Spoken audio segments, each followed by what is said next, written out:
What's up, YouTube? I'm Joel Wanasek. I'm a pro mixer and the co-founder of NailTheMix.com, the coolest place to learn how to mix heavy music. And today I am going to break down what I consider the heaviest, most brutal song ever written and ever recorded and ever mixed of all time. And that, my friends, is Cannibal Corpse, Hammer, Smash, Face, mixed by the legend Scott Burns. This has more visceral energy and aggression than I think anything I've ever heard in my life. I don't know what it is about it. This thing just has the magic.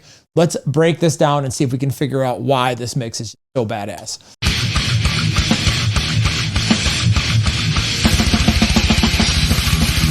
You know, by modern standards, a lot of people would listen to something like this and just be like, I don't know, I don't like the guitar tone, or the drums aren't clear enough. Or, you know, they would start going into that thing. Forget all that garbage right now. I want you to just feel the impact. Like, go turn this up and just listen to the impact and just aggressive energy of this mix, like the visceral, raw energy of the band, the performances, the way that it's mixed, the way that it's captured. This thing just jumps out of the speakers, rips your face off, and makes you want to punch the wall. So crank it up. Here we go. Bass interlude.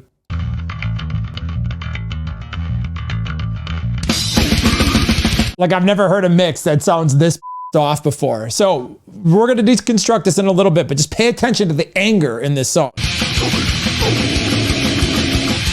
It's freaking incredible. It's so insane. Okay, let's break this mix down in terms of actual, like, technical things. First off, the guitar tone is brutally scooped. Now, I have no idea what they used, but I can definitely hear some serious smiley face graphic EQ. Absolutely at its finest. Gotta love death metal guitar. So listen to how scooped those guitar tones. I mean, there's just no mids. It's all lows, nothing in the middle, and all top end. This might even have "And Justice for All" beaten in terms of the lack of mid-range. So listen to that. That top end grind of those guitars, it's harsh, it's piercing, it kind of makes you go like this. You know, it's not smooth, it's not nice. It sounds, it feels off. It gives it that total, just masculine energy, a rage, aggression. And if the guitars were like we would do in a modern mix, all soothed out and nice sounding and notched out and stuff, this wouldn't rip your face off as hard. So I think that's one of the secret sauce reasons here that this mix kicks so much ass and just brings so much aggression. It's just like when you listen to it, it's kind of unpleasant to listen to in a really nice way. And I know that doesn't make sense, but it kind of does. It's like I listen to it, I'm like, ew, and then I'm like, yeah, man, this gets me fired up. Absolutely no mid-range at all in the guitars. Okay, so guitar balance, pay attention to that. Guitars are pretty loud. Okay, so now let's go back a little bit and listen to some bass guitar. The bass has no distortion on top. It's got some clank, you know, from an amp. The bass is actually probably the loudest thing in this mix. And if you don't hear it there, let me go back and listen to the volume of the bass right here. Of course, I accidentally click on the bass solo, but yeah, okay, hold on. You hear how loud that bass guitar is? Like, the attack of the bass is right above the actual electric guitar. The other thing about the bass is it's got a ton of low end in it, right? It's just totally stacked. Not like sub low, but you know, like just solid bottom end. And it's really driving. It's because there's no mids in the guitar. The bass is just filling that low mid range up in the bottom end. And it's very loud, very full, very clear. And it just sits in there kind of like a giant ball of destruction. You know what I mean? So you're getting all that top end aggression from the guitars and the drums, which we'll talk about in a second. But that bass is really what holds this entire mix together. So listen to how that just sits in the middle.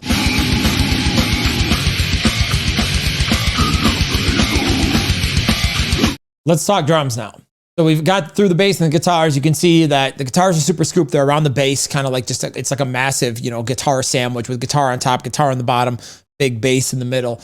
Drum wise, the drums are kind of interesting. Now, obviously this is done to tape. So the drums have a bit of a rolled off sound to them. You know, they're not very snappy in terms of transients, very clicky, you know, like you'd hear in like modern death metal and stuff like that. These drums are real drums. Imagine that. Okay, so listen to the kick and the snare.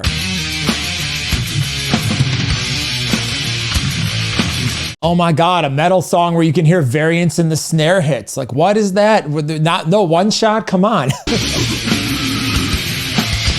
So it's mixed snare forward in terms of balances. The snare is louder than the kick. The kick is kind of just down there holding some of the energy, but it's not like the most prominent thing. The snare is very loud and very driving, especially on the blast beats, you know what I mean? The guitars are super scooped, but the snare is kind of mid-rangey and also occupies that mid-range space. If the snare was like super scooped and snappy on the top and stuff like that, they might get, because they're using a real snare, a ton of bleed, and it might kind of pop out in an awkward way. So I think that's why they've chose to mix the snare this way.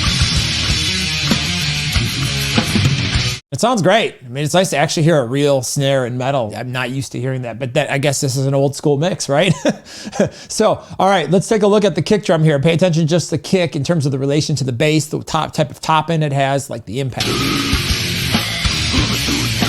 The kick is slightly below the bass in the frequency spectrum, but the bottom of the kick, I want to say, is like 60 to 80 hertz or 60 to 70 hertz. You know, it's kind of high in the bass frequency. Again, because the tempo is really fast, you know, and there's double kick and all that stuff. Especially in analog, it's hard on a fast thing, especially doing like tape, to have really, really massive, fast low end. You know what I mean? Some of that stuff kind of can get mudded out. So you definitely, back in the day, they did a lot of filtering and analog and stuff like that when they're doing tape. They've chosen to kind of get some of that sub frequency out of there and just kind of focus on that. The kick has a lot of smack and attack to it. It's very punchy sounding. The bottom isn't like really like doom, you know, blown out or anything like that. You know, it's not like a Nickelback kick where it's like doom, you know, and it shakes the earth. Very tight. It's just, check it out. Let's talk about these cymbals, because they sound kind of crazy and washed out. I'm not sure if it's like tape compression going on or they're just super saturated. I'm not really sure what's going on with the cymbals, but maybe it's just like the fidelity of the recording. Cymbals have always sounded kind of like washy in this mix to me. So pay attention to the cymbals.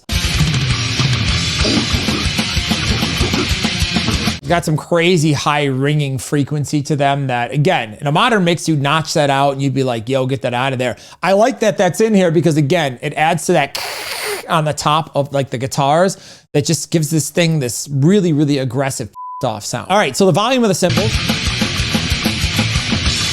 It's up there with the snare drum. That blistering top end from the cymbals combined with the blistering brutality of those scoop guitars just gives this thing this like nasty in-your-face hiss that brings this mix forward and just gives you pure aggression.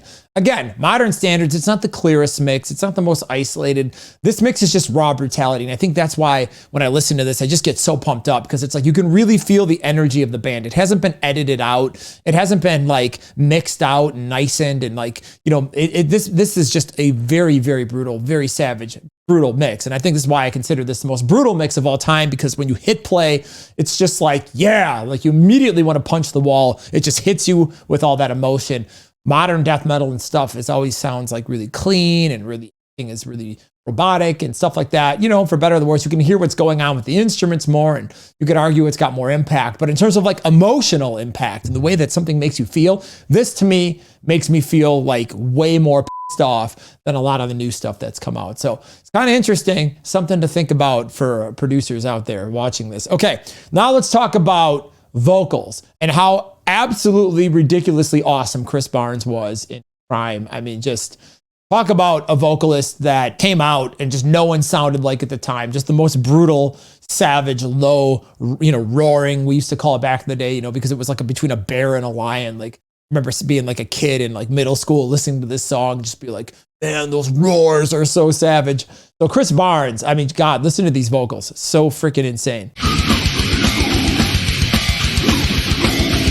Sounds like he's just throwing down into like an SM7 or something, you know what I mean? It's just all mid-range. There's no top end on that because there's plenty of room in the mid-range to put it. You got a snare and a little bit of a bass top to compete with. So, you know, there's no reason to make the vocals super hyped or anything like that. It just cuts through. It's very clear. It's very warm sounding.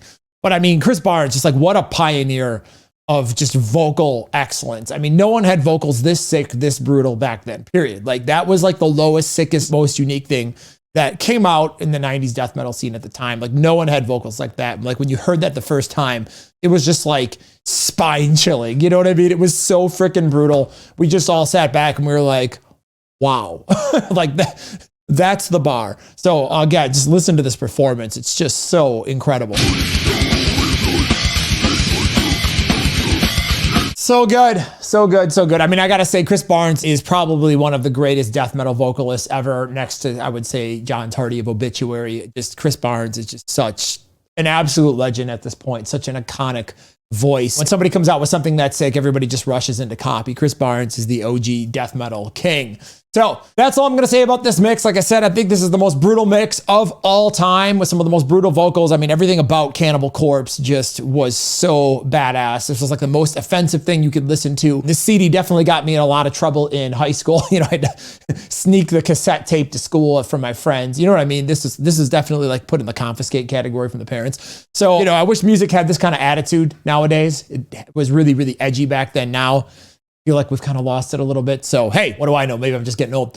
So if you like this mix or you got anything else you want me to break down, drop it in the comments below. Let me know what you think of that. Of course, I'm doing tons of mixing content on TikTok and Instagram. That's at Joel Wanasek. And of course, if you want to learn how to mix heavy music, head over to nailthemix.com. Click the like and subscribe button if you like these kind of breakdowns. Thank you so much for watching. And of course, hit the notification bell. I'll see you next time.